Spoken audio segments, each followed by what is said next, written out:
Boa noite a todos. Iniciamos então o nosso encontro de hoje de estudos evangélicos, que ocorre todas as segundas-feiras, a partir das 19 horas,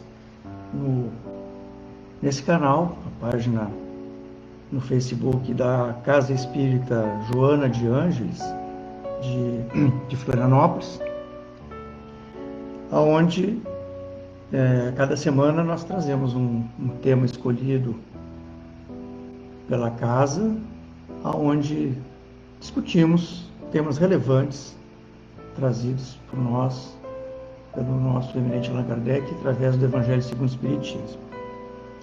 Além dos encontros de segundas-feiras, nós também temos encontros às terças-feiras, porém às 20 horas, nesse mesmo canal, no Facebook da Casa Espírita Joana de Ângeles, Florianópolis.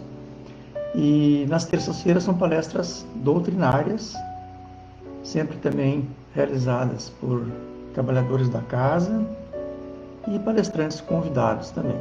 Então, todos que nos assistem estão convidados a participarem toda segunda-feira dos encontros evangélicos, às 19 horas, e também às terças-feiras das palestras doutrinárias, a partir das 20 horas. O nosso tema de hoje é sobre o perdão. Já abordamos aqui, assim como outros colegas expositores, já abordamos esse tema em diferentes pontos de vista, mas hoje nós trazemos aqui a reflexão sobre o capítulo 10 do Evangelho segundo o Espiritismo, intitulado Bem-aventurados os que são misericordiosos, com interesse especial na mensagem de Jesus, que nos recomenda a perdoar 70 vezes 7. Então, quando nós falamos sobre o perdão, nós temos diferentes pontos de vista, diferentes aspectos a considerar, mas esse aspecto tem uma maneira especial de a gente analisar, de a gente discutir, de a gente abordar. Porque Jesus é muito claro quando, ao ser perguntado por Pedro, ele recomenda que não devemos perdoar somente uma ou somente 7 vezes, como o apóstolo Pedro perguntou ao nosso Mestre Jesus, mas de uma maneira metafórica, Jesus nos pede para perdoar 70 vezes 7, ou seja, perdoar sempre, independente da condição. Antes de nós começarmos a discussão das páginas do Evangelho, propriamente dita, nós temos por costume sempre trazer um texto de reflexão para que a gente possa se harmonizar com o nosso ambiente espiritual, com os nossos mentores, com os mentores desse trabalho. E para isso, então, nós trazemos um tema, um texto do Espírito Emmanuel, do livro Ceifa de Luz, bastante relacionado ao nosso tema de hoje. O título do texto é Desculpar. Emmanuel cita o Evangelho de Jesus, de Mateus, versículo 22 do capítulo 18, que diz: Jesus lhe disse, não te digo até 7, mas até 70 vezes 7. Então, o que Emmanuel nos traz como reflexão sobre esse ensinamento do Mestre? Então, diz Emmanuel: atende ao dever da desculpa infatigável diante de todas as vítimas do mal, para que a vitória do bem não se faça tardia. De certo que o mal contará com os empreiteiros, que a lei do Senhor julgará no momento oportuno. Entretanto, em nossa afeição de criaturas igualmente imperfeitas, suscetíveis de acolher a influência, vale perdoar sem condição e sem preço, para que o poder de semelhantes intérpretes da sombra se reduza até a integral extinção. Recorda que acima da crueldade encontramos junto de nós a ignorância e o infortúnio, que nos cabe socorrer a cada dia. Quem poderá, com os olhos do corpo físico, medir a extensão da treva sob as mãos que se envolve no espinheiral do crime. Quem, na sombra terrestre, distinguirá toda a percentagem de dor e necessidade que produz o desespero e a revolta? Dispõe-te a desculpar hoje infinitamente, para que amanhã sejas também desculpado. Observa o quadro em que respiras e reconhecerás que a natureza é pródiga de lições no capítulo da bondade. O sol releva generoso o monturo que o juria, convertendo sem alarde em recurso fertilizante. O odor miasmático do pântano, para aquele que entende as angústias da gleba, não será mensagem de podridão, mas sim rogativa comovente para que se lhe dê a bênção do reajuste, de modo a transformar-se em terra produtiva. Tudo na vida roga entendimento e caridade, para que a caridade e o entendimento nos orientem as horas. Não ouvides que a própria noite na terra é uma pausa de esquecimento, para que aprendamos a ciência do recomeço em cada nova alvorada. Faze a outrem aquilo que desejas que te seja feito, advertiu-nos o amigo excelso. E somente na desculpa incessante de nossas faltas recíprocas, com o amparo do silêncio e com a força de humildade, é que atingiremos, em passo definitivo, o reino do eterno, bem como a ausência de todo o mal. Essas são então as palavras do nosso querido mentor Emmanuel a respeito desse ensinamento do nosso Mestre Jesus. E assim, meus irmãos, eu convido então a todos nesse momento a levarmos o nosso pensamento em prece para fazer a abertura do nosso trabalho de hoje, agradecendo aos nossos queridos irmãos espirituais que nos acompanham, agradecendo ao nosso Pai de amor eterno, ao nosso querido Mestre Jesus, pela oportunidade. Que possamos, nesse momento, abrir os nossos corações e o nosso pensamento, a nossa mente, para receber os bons frutos da espiritualidade superior e que possamos também receber as inspirações e os ensinamentos do mais alto. Que possamos não somente refletir sobre aquilo que encontramos no tema de hoje, mas que possamos, sobretudo, ancorar em nossos corações e transformar em atitudes tudo aquilo que vivenciamos nesse momento. Que assim seja. Então, meus irmãos, a mensagem evangélica de hoje, como já falei no começo, é sobre o perdão. E aí, então, antes de mais nada, temos que refletir um pouco sobre o que é o perdão, o que é efetivamente perdoar. Eu já trouxe aqui, numa outra ocasião, numa outra exposição que tivemos a oportunidade de fazer, uma frase que eu vi, que eu assisti num filme, um filme até recente, um filme chamado Um Lindo Dia na Vizinhança, estrelado pelo Tom Hanks, que fala sobre uma biografia de um apresentador americano, Fred Rogers, um apresentador que é entrevistado por um jornalista. É um filme bastante bonito, o qual eu recomendo. Mas me chamou a atenção, bem no comecinho desse filme, uma frase, né, que o personagem de Tom Hanks menciona, que diz o seguinte: perdoar é uma decisão que tomamos de libertar uma pessoa dos sentimentos de raiva que temos por ela. Vou repetir. Perdoar é uma decisão que tomamos de libertar uma pessoa dos sentimentos de raiva que temos por ela. Então, quando nós somos, de alguma maneira, nos sentimos ofendidos, nos sentimos injuriados, nos sentimos lastimados pelo ato de que algum irmão pratica contra nós, o nosso sentimento contra aquele nosso irmão, via de regra, é a raiva. Muitas vezes aquele irmão nem se apercebe, né? nem se dá conta do sentimento de raiva que nós temos para com ele. E nessas palavras, dessa frase, né, que o personagem do filme fala, eu achei uma visão bastante lúcida do que é o perdão. Porque, na verdade, quando perdoamos, somos nós que nos libertamos daquele sentimento de raiva.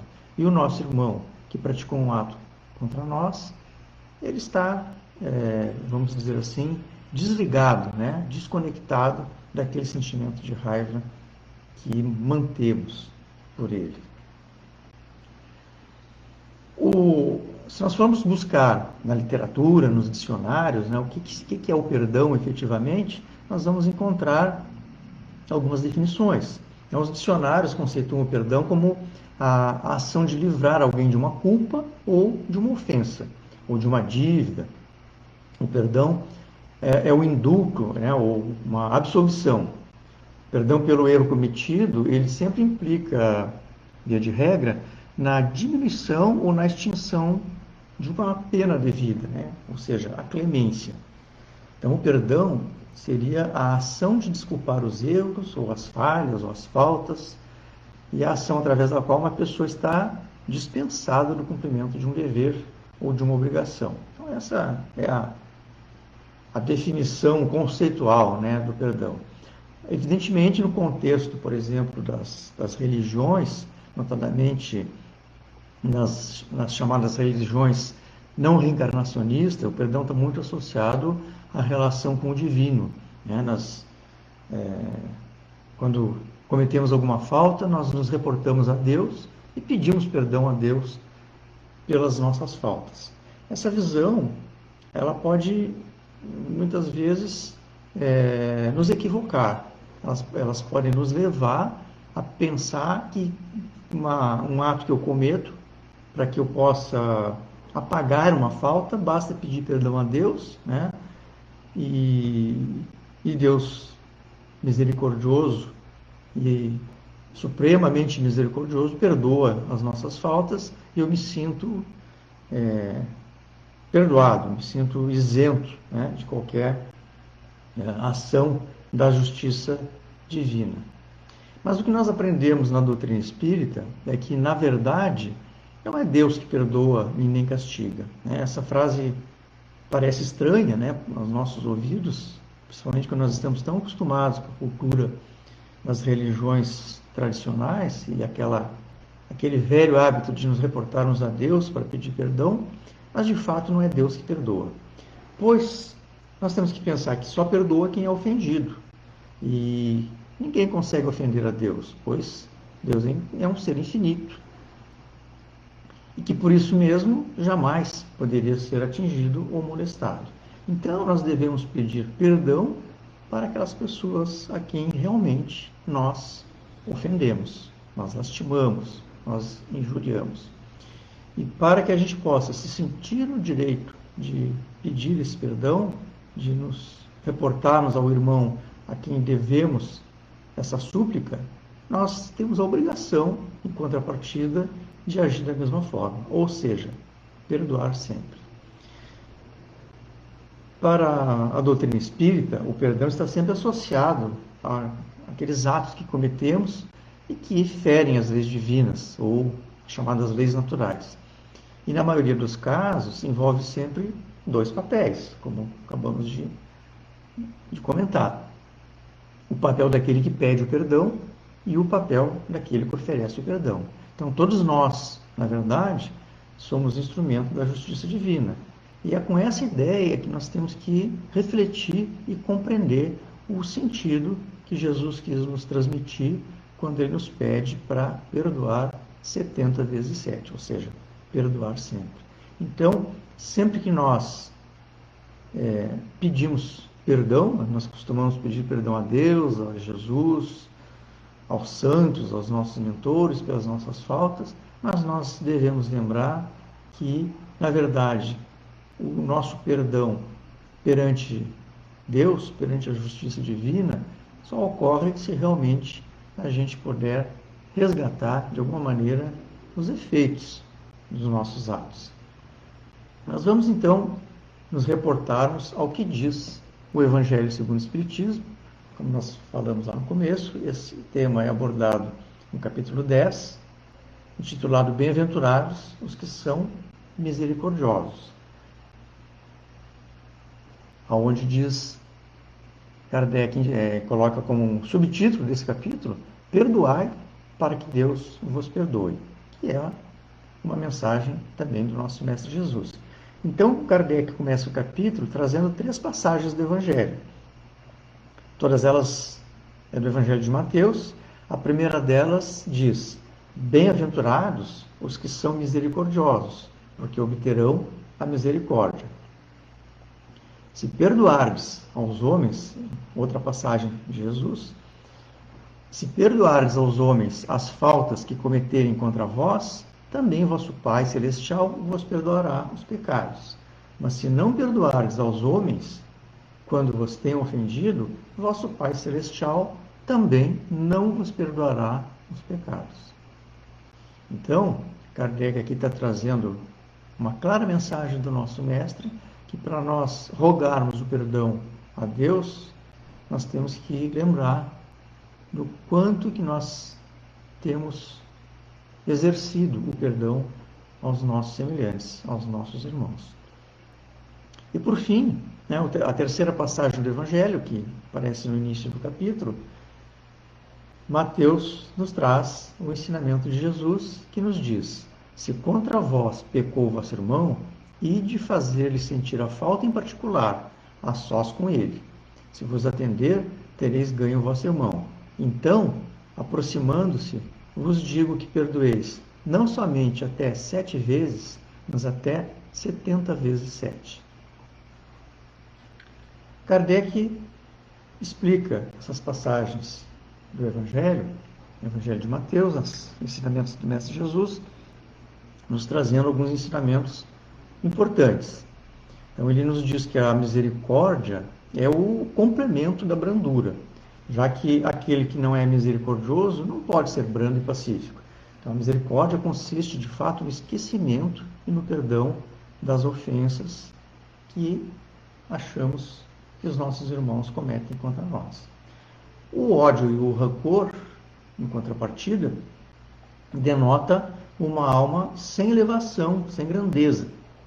O esquecimento das ofensas é próprio da alma elevada, que paira acima dos golpes que possam lhe ferir.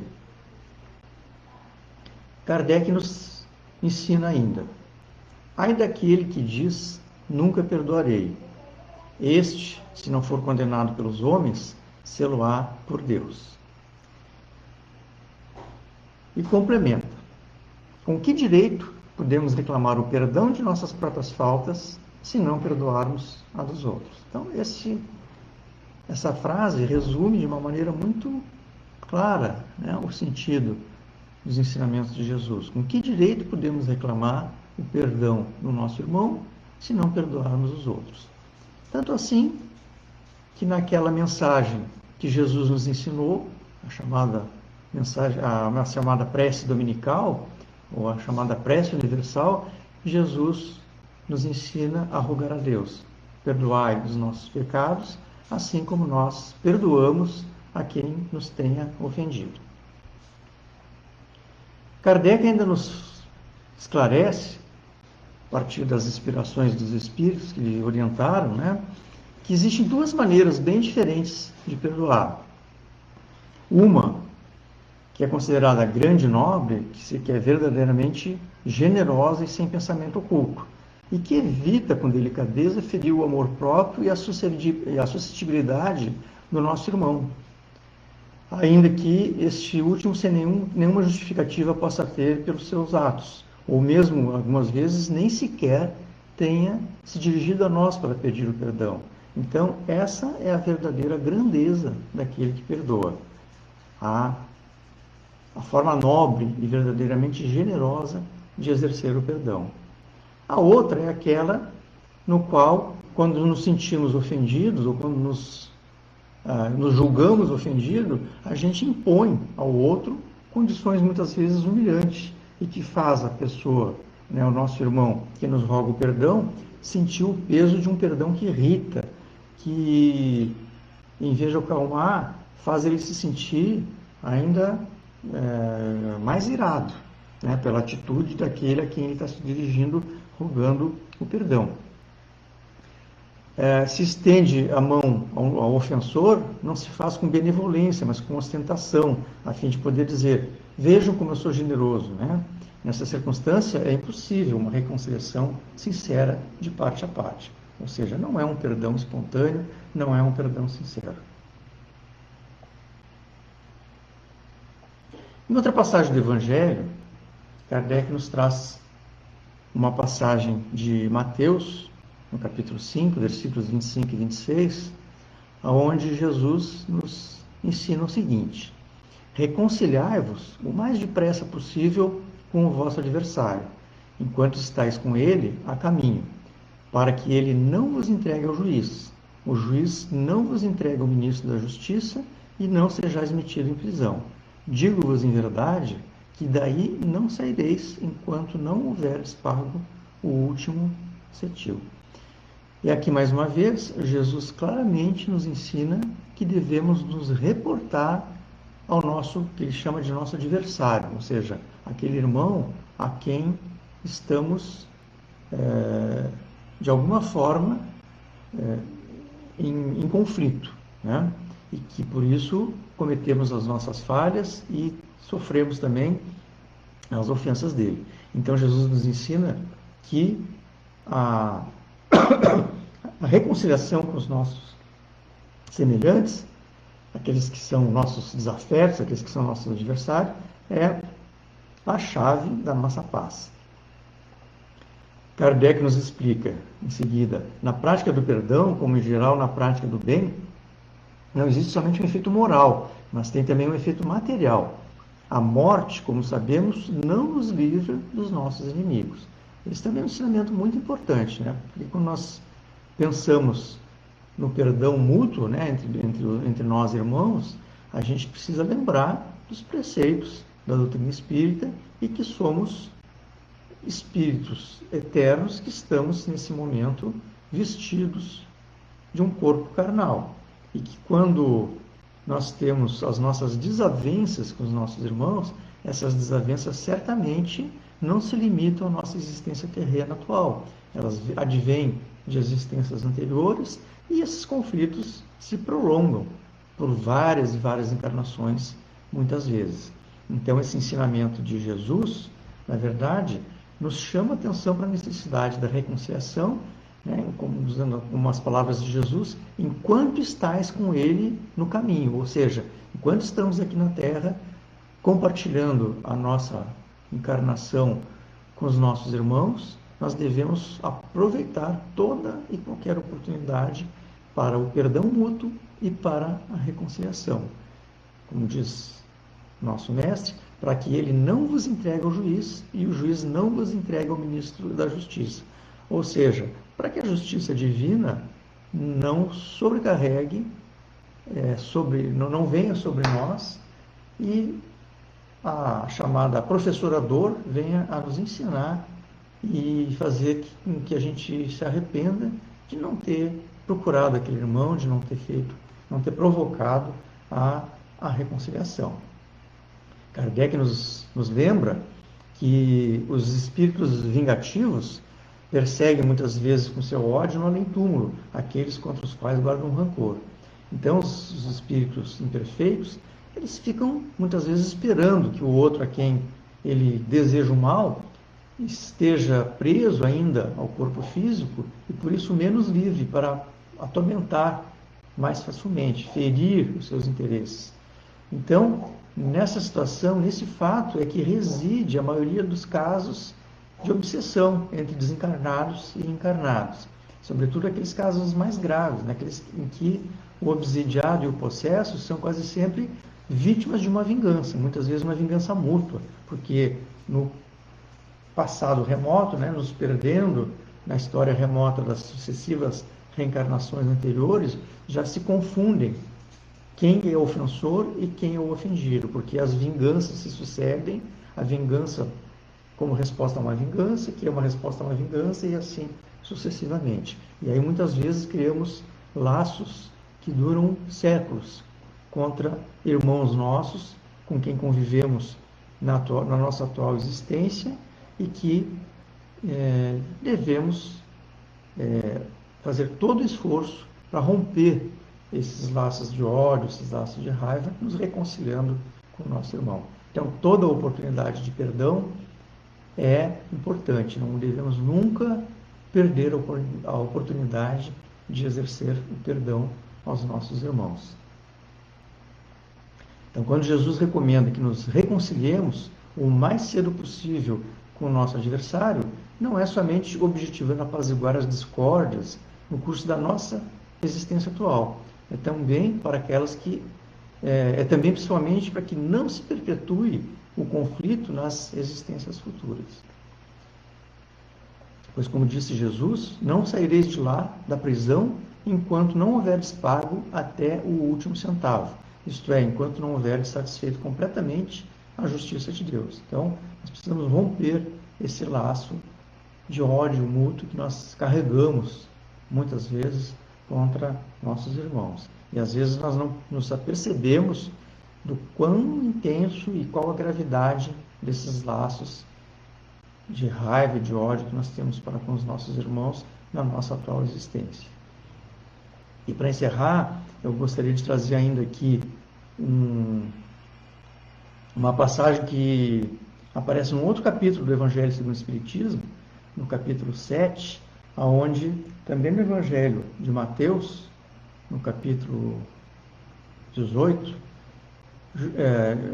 nosso Mestre Jesus nos fala: ai do mundo por causa dos escândalos, pois é necessário que venham escândalos, mas ai do homem por quem o escândalo venha. Esse ensinamento de Jesus é muito profundo para que a gente possa compreender um pouco melhor a justiça divina. Então, conforme nos ensina o Mestre, é preciso que haja escândalo no mundo, né, como disse Jesus, porque nós somos imperfeitos. Imperfeitos como são na Terra, os homens se mostram propensos, nós nos mostramos propensos a praticar o mal. E como árvores más só dão maus frutos, nós devemos então entender por essas palavras que o mal é uma consequência da imperfeição dos homens, é uma consequência da nossa imperfeição. E não que haja para eles a obrigação de praticá-lo. Então, o mal está presente no nosso planeta, já que somos um planeta de prova e expiações, e nós somos muitas vezes, em maior ou em menor grau, instrumentos desse mal. Muitas vezes agimos, praticamos atos que ofendem, que lastimam os nossos irmãos. E aí Jesus nos diz que é necessário que o escândalo venha, e Kardec esclarece as palavras de Jesus, dizendo que, já que estamos em expiação na Terra, os homens se punem a si mesmos pelo contato dos seus vícios, cujas primeiras vítimas são eles próprios, e cujos inconvenientes acabam por compreender. Quando estiverem cansados de sofrer devido ao mal, procurarão remédio no bem. E a reação desses vícios serve, pois, ao mesmo tempo de castigo para uns e prova para outros. É assim que do mal tira Deus o bem e que os próprios homens utilizam as coisas más ou as escórias. E assim, meus irmãos,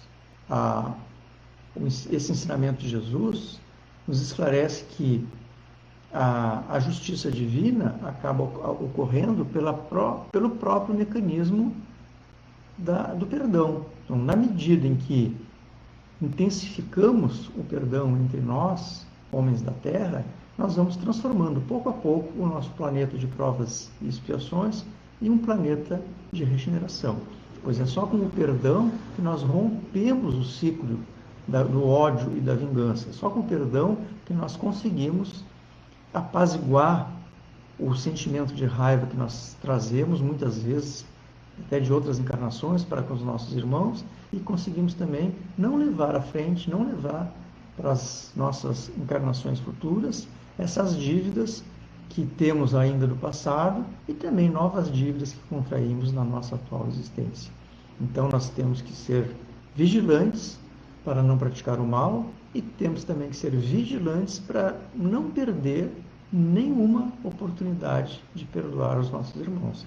Porque fazendo isso, nós estamos trabalhando na seara do Mestre Jesus. Fazendo isso, nós estamos trabalhando na construção de um mundo melhor. Nós estamos fazendo aquele papel de uma gotinha no oceano para que o bem se sobreponha ao mal. para que os ciclos de vingança, os ciclos de ódio se extirpem da Terra e façam com que nosso planeta se torne um mundo de paz e de fraternidade. E assim então, meus irmãos, nós vamos nos dirigindo para a parte final da nossa exposição de hoje. E como de costume, nós sempre trazemos um texto final para fechar a nossa reflexão. E aqui, mais uma vez, trazemos um texto do nosso querido Espírito Emmanuel, mentor e guia de Chico Xavier, intitulado Melhor para Nós, no mesmo livro Ceifa de Luz. Ele primeiramente cita também uma palavra do Evangelho, que diz: porque se perdoares aos homens as suas ofensas, também vosso Pai Celeste vos perdoará. E Emmanuel então comenta essas palavras de Jesus, dizendo o seguinte: muito e sempre importante para nós o esquecimento de todos aqueles que assumam para conosco essa ou aquela atitude desagradável. Ninguém possui medida bastante capaz a fim de avaliar as dificuldades alheias. Aquele que a nosso ver nos terá ferido estaria varando esfogado obstáculo quando nos deu a impressão disso. E em superando semelhante empeço haverá deixado cair sobre nós alguma ponta de seus próprios constrangimentos, transformando-se muito mais em credor de apoio do que em devedor de atenção. Em muitos episódios da vida, aqueles que nos prejudicam, nos magoam, frequentemente se encontram de tal modo jungidos à tribulação que, no fundo, sofrem muito mais pelo fato de nos criarem problemas que nós mesmos, quando nos fomos vítimas deles. Quem saberia enumerar as ocasiões em que determinado companheiro terá assustado a própria queda sob a força compulsiva da tentação, até que viesse a escorregar no caminho? Quem disporá dos meios para reconhecer-se o perseguidor, reconhecer se o perseguidor está realmente lúcido ou conturbado, obsesso ou doente? Quem poderá desentranhar a verdade da mentira nas crises de perturbação ou desordem? E quando a nuvem do crime se abate sobre a comunidade, que pessoa deterá tanta percussiência para conhecer o ponto exato em que haverá originado o fio tenebroso da culpa? Em vista disso, compreendamos que o esquecimento dos males que nos assediam é defesa do nosso próprio equilíbrio e que nos dias em que a injúria nos bata em rosto, o perdão, muito mais do que uma bênção para os nossos supostos ofensores, é e sempre será o melhor para nós. E assim, meus irmãos, nós encerramos agradecendo a participação de todos e pedimos que mais uma vez nos elevemos o nosso pensamento em prece ao nosso Pai. Pai nosso que estais nos céus, santificado seja o vosso nome. Venha a nós o vosso reino e seja feita a vossa vontade, assim na terra como nos céus. Pão nosso de cada dia nos dai hoje. Perdoa, Pai, as nossas ofensas, assim como nós perdoamos aqueles que nos tenham ofendido. Não nos deixais, Pai, cair em novas tentações e livre-nos de todo o mal. Que assim seja. Então, meus irmãos, agradeço mais uma vez a participação de todos, a oportunidade de trazer essa reflexão e renovo o convite para que todas as segundas-feiras, a partir das 19 horas, participe conosco dessas reflexões aqui pelo canal do Facebook da Casa Espírita Joana de Ângeles, de Florianópolis, e também nas terças-feiras com as palestras doutrinárias. Fiquem todos com a paz de Jesus e tenham todos uma boa noite.